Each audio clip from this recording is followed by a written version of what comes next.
My dear friends, let us ponder for a moment the curious nature of belief. Not belief in the grand, cosmic sense, though that certainly has its place, but belief of a more immediate, personal nature. The belief others have in us, and perhaps more importantly, the belief we have in ourselves. Have you ever found yourself in a situation where you knew, with every fiber of your being, that you were right, that you had something important to say or do, and yet no one seemed to listen, no one seemed to believe? It's a peculiar kind of aloneness, isn't it? To stand firm in your conviction while the world around you shrugs its shoulders or shakes its head in doubt. In such moments, it's easy to falter, to question yourself, to wonder if perhaps you've been mistaken all along. After all, if no one else can see what you see, if no one else believes what you believe, might it not be possible that you're the one who's wrong? But I put it to you that this moment of doubt, this crossroads of belief and disbelief, is precisely where the most important battles are fought and won. It is here, in the face of skepticism, indifference, or outright opposition, that we have the opportunity to demonstrate the strength of our convictions and the power of perseverance. You see, belief, true deep-seated belief, is not a static thing. It's not a destination we arrive at once and for all. Rather, it's a journey, a process of constant affirmation and reaffirmation. And sometimes the person we most need to convince is not others but ourselves. Think for a moment about a child learning to walk. Those first tentative steps are often met with disbelief, even from the child herself. She wobbles, she falls, she may even cry in frustration. But something within her, some innate knowledge of her own potential, urges her to try again and again. And again, the adults around her may offer encouragement, may hold out their arms in invitation. But ultimately, it is the child's own persistent belief in her ability to walk that propels her forward. And lo and behold, one day she's running, skipping, dancing, all because she kept going, kept believing, even when her own body seemed to doubt her. This, my friends, is the power of perseverance in the face of disbelief. It's a power we all possess, though we often forget it in the face of adversity or doubt. But let's delve deeper into this idea. Why is it that we so often falter when faced with disbelief from others? Why does external validation, or the lack thereof, hold such sway over our own conviction? I believe it stems from a fundamental misunderstanding of the nature of belief itself. You see, we often think of belief as something that requires consensus, as if truth were a democracy where the majority opinion wins. But history tells us a different story, doesn't it? Think of all the great innovators, the revolutionaries, the visionaries who changed the world. Were they not, at some point, voices crying out in the wilderness? Were they not, for a time, disbelieved, dismissed, even ridiculed? Consider the story of a young woman I once knew. She had a vision for a new way of teaching children, a method that flew in the face of conventional wisdom. When she first presented her ideas, she was met with skepticism from her colleagues, resistance from school administrators, even concern from parents.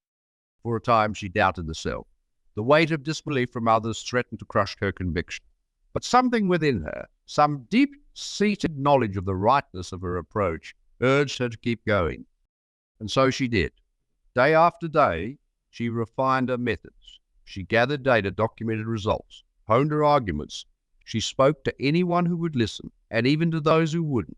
She kept going, fueled by her belief in the potential of her ideas to make a real difference in children's lives. It took years, but slowly, almost imperceptibly at first, things began to change. A few teachers started to take notice of her results. A handful of parents saw remarkable changes in their children. And then, like a dam, finally giving way to the pressure of the water behind it, belief began to flood in. Today, her teaching method is widely recognized and implemented in schools across the country. But here's the crucial point. The method didn't suddenly become effective. When others began to believe in it, it was effective all along. What changed was not the truth of her ideas, but others' perception of that truth. The truth of your convictions does not depend on others' belief in them. Your job is not to convince the world, but to remain true to what you know is right. to keep going in the face of disbelief, trusting that eventually the truth will make itself known. But I can almost hear some of you thinking, that's all well and good. But how do we do this? How do we keep going when it seems the whole world is against us? It's a fair question, and one that deserves careful consideration. The first step, I believe, is to cultivate a deep, unshakable belief in yourself and your ideas. This doesn't mean becoming arrogant or closed-minded. Rather, it means developing a quiet confidence, a certainty that comes not from ego, but from careful thought, thorough examination, and genuine conviction. If you were standing on solid ground, would you doubt its ability to support you simply because someone else said it might give way? Of course not. You would trust the evidence of your own experience, your own senses. In the same way, when you've done the work of examining your ideas, when you've tested them and found them true, you must learn to trust your own judgment, even when others doubt. But belief alone is not enough. To keep going in the face of disbelief, we must also cultivate resilience. We must develop the ability to weather criticism, to bounce back from setbacks, to persist in the face of opposition. This resilience comes, in part, from understanding that disbelief from others is not a reflection on you or the validity of your ideas. More often than not, it's a reflection of their own limitations, their own fears, their own resistance to change. I'm reminded of another story, this one about a young scientist who proposed a radical new theory in his field. His ideas were met with ridicule from his peers, dismissal from his superiors. For years, he struggled to get funding for his research, to find platforms to share his work. But instead of becoming bitter or giving up, he chose to see each rejection, each dismissal as a challenge to refine his ideas, to gather more evidence, to articulate his theory more clearly. He understood that the disbelief of others did not negate the truth of his work. It simply meant he had more work to do in bringing that truth to light. And here's the remarkable thing. Over time, this very opposition, this disbelief that could have discouraged him, instead became the whetstone upon the criticism forced him to examine his theory from every angle, to address every possible objection, to build an absolutely ironclad case for his views. When his theory was finally accepted years later, it was not just accepted but hailed as a breakthrough, precisely because it had been so thoroughly vetted, so rigorously defended against years of skepticism. This scientist's story teaches us another crucial lesson about keeping going in the face of disbelief. The opposition you face can actually strengthen your ideas. If you let it, each objection is an opportunity to refine your thinking, each criticism a chance to bolster your argument. But perhaps the most important thing to remember when facing disbelief is this: belief often follows action, not the other way around. We tend to think that we must first believe in order to act. But in reality, it's often through our actions that belief, both our own and others, is born and strengthened. How do you come to believe that you can do something you've never done before? You try it.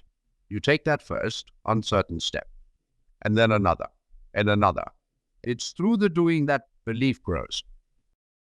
The same principle applies when we're trying to bring others to believe in our ideas. We can talk until we're blue in the face, but often it's only when people see us putting our ideas into action, see the results of our work, that belief begins to take hold. I once knew a man who had a vision for transforming a neglected neighborhood in his city.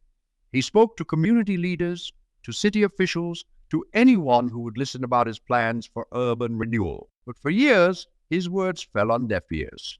The prevailing belief was that the neighborhood was beyond saving, that any effort to improve it would be futile. But this man refused to be discouraged. Instead of continuing to argue his case, he decided to show rather than tell. He began small, organizing community cleanup days, planting flowers in abandoned lots, repainting boarded-up storefronts.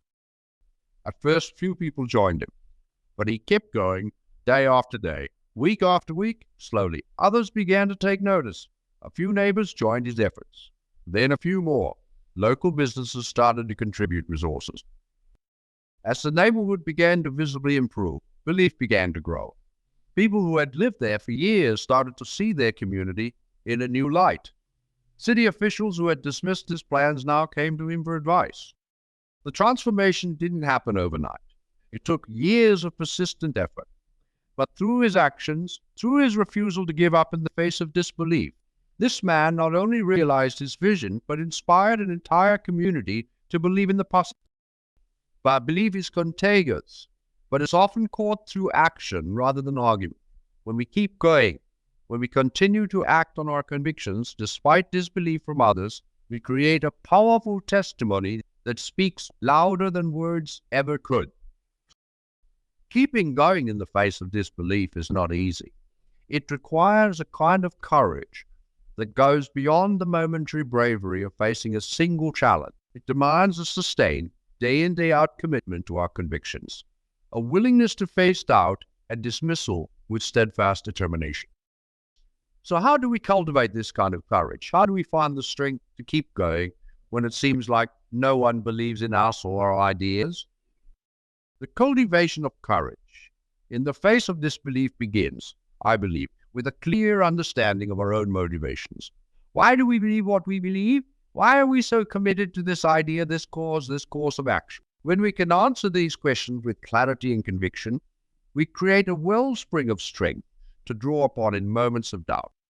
Think of it as creating an internal compass, a true north that guides us even when the path ahead seems unclear, or when others are pointing us in different directions. This compass is not set by the opinions of others or the prevailing winds of popular belief, but by our own careful consideration, our own deep-seated conviction. I'm reminded of a story I once heard about a young activist who was fighting against a powerful corporation that was polluting her community's water supply. For years, she faced not just disbelief but active opposition. Local officials, swayed by the corporation's influence, dismissed her concerns. Many in the community, dependent on the jobs the corporation provided, were reluctant to support her cause. There were times when the weight of disbelief threatened to crush her spirit. In those moments, she would return to the reason she began this fight in the first place: the health and well-being of her community, especially the children who were suffering from the effects of the pollution. This clarity of purpose, this unwavering commitment to what she knew was right, gave her the strength to keep going, even when it seemed like no one believed her. And here's the remarkable thing. Her persistence, her refusal to be silenced, eventually began to change minds.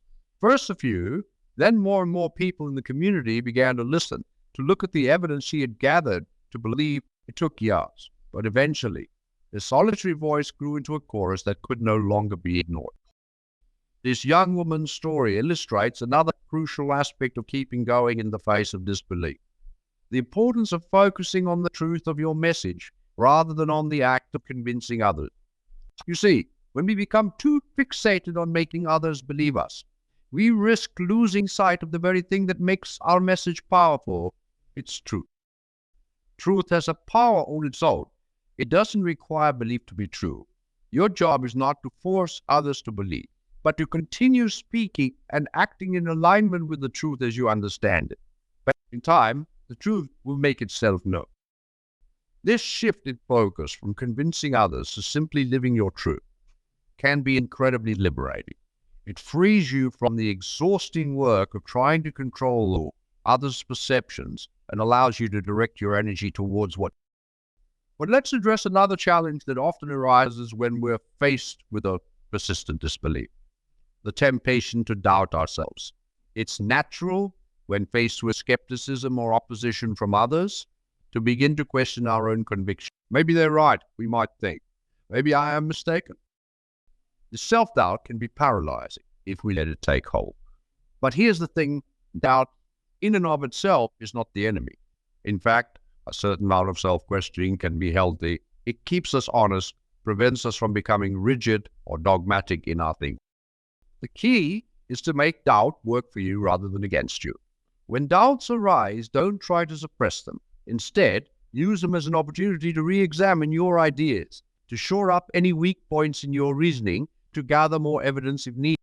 I once knew a writer who spent years working on a novel that challenged some deeply held societal beliefs.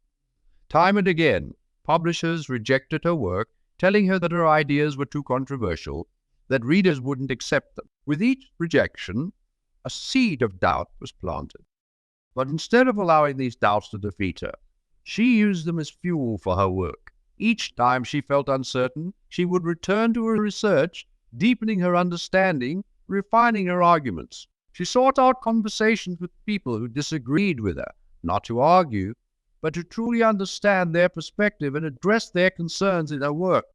The result: when her novel was finally published, it was not just accepted but celebrated for its nuanced treatment of complex issues.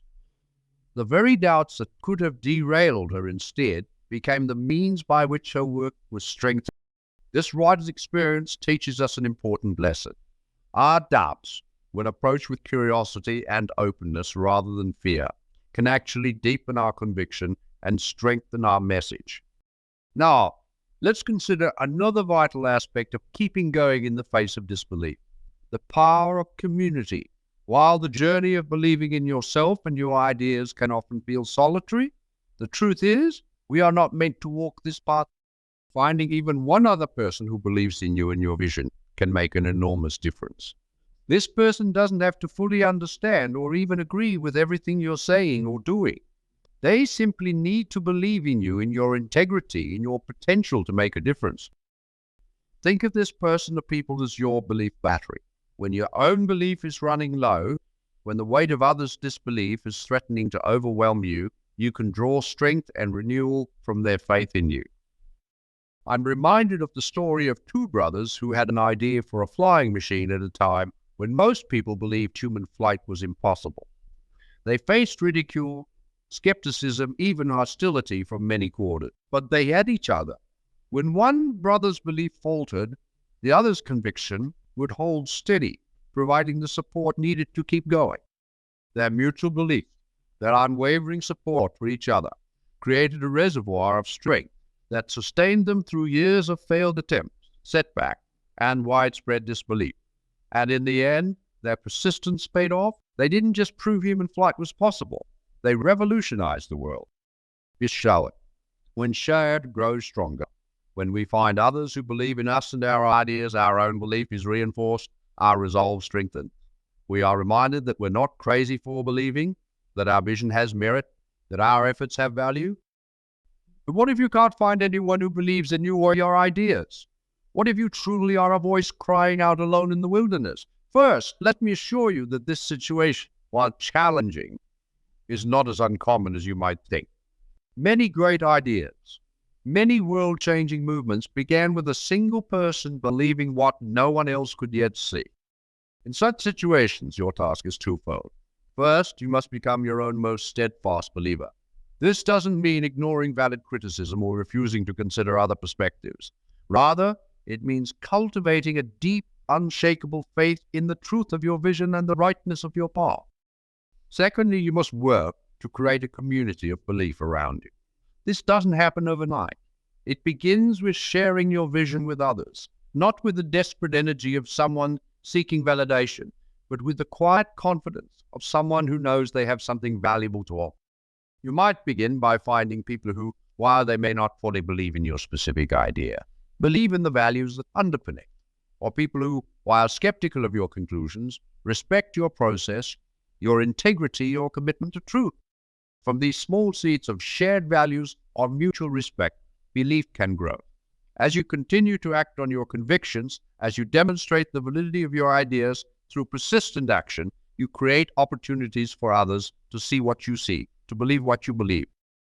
Remember, every movement, every revolution, every paradigm shift in human history began with a single person who dared to believe something different, who had the courage to keep going even when no one else believed.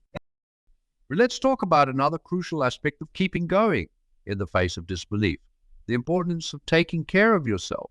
The journey of persistent belief in the face of skepticism or opposition can be exhausting, both emotionally and physically. If we're not careful, we can burn ourselves out, depleting the very energy we need to keep going. This self-care isn't selfish, it's strategic. Think of yourself as the primary instrument through which your vision will be realized. Just as a musician must keep their instrument in tune and good repair, you must tend to your own well-being if you hope to effectively bring your ideas to the world. This might mean setting boundaries to protect your time and energy. It might mean developing practices that renew and refresh you, perhaps meditation or time in nature, or engaging in creative pursuits unrelated to your main work. It certainly means paying attention to the basics. Getting enough sleep, eating well, moving your body.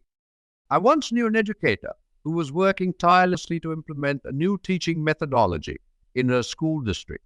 She faced significant resistance from administrators and fellow teachers who were comfortable with the status quo. For months, she worked around the clock, trying to prove the value of her approach. But as time wore on, she found herself becoming irritable, less effective in her arguments, more easily discouraged by setbacks. It was only when a mentor pointed out that she was neglecting her own well-being that she realized she was undermining her own efforts by not taking care of herself. She began to set stricter work hours for herself, to take regular breaks, to engage in activities that brought her joy outside of her work.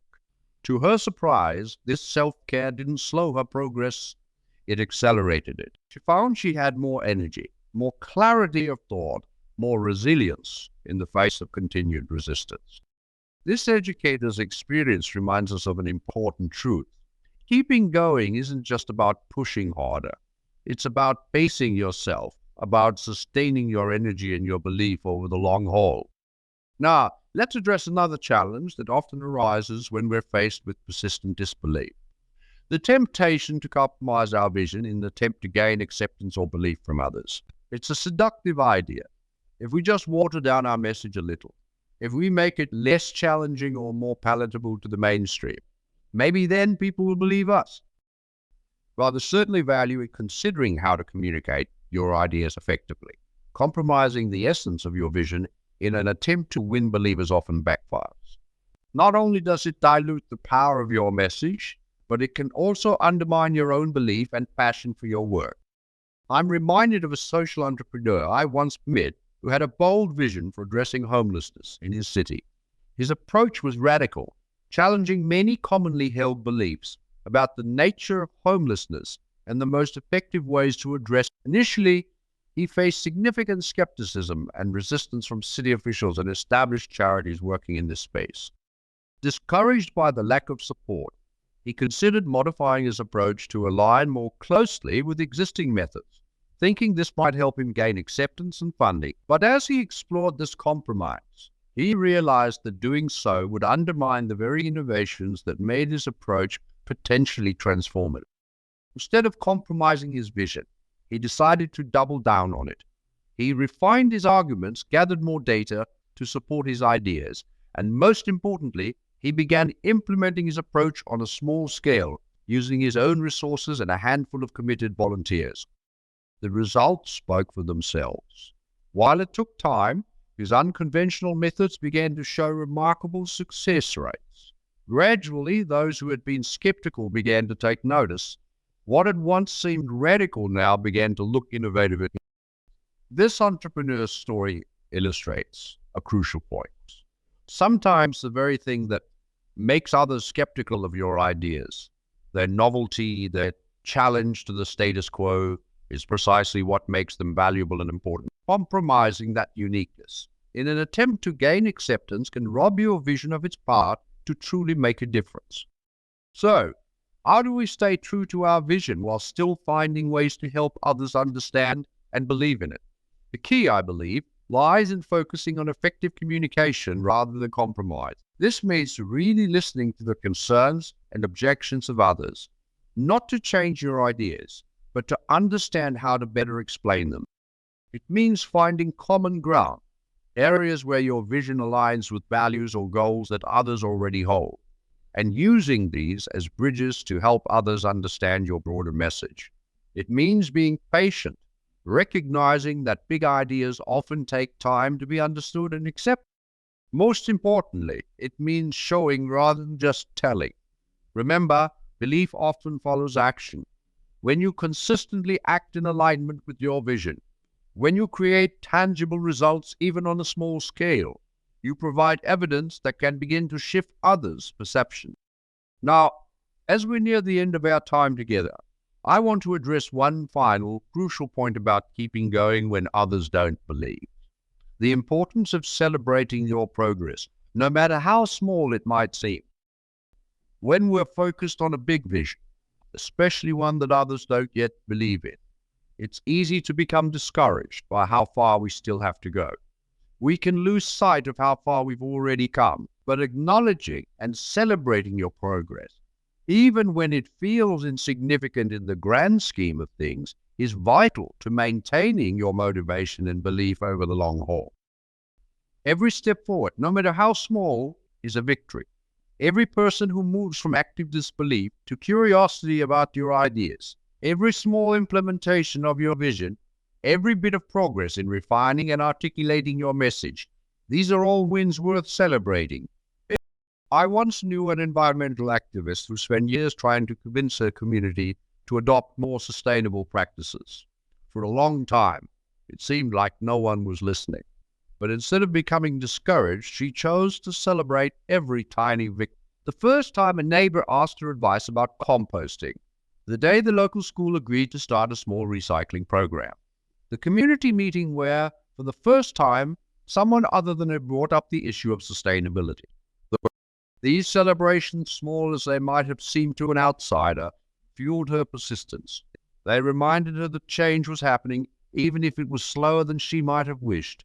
They helped her to keep going, to keep believing, even when the larger goals still seemed far away. And here's the beautiful thing. Over time, these small victories began to accumulate. The ripples of change grew wider. What had started as one woman's seemingly quixotic mission gradually grew into a community-wide movement towards the...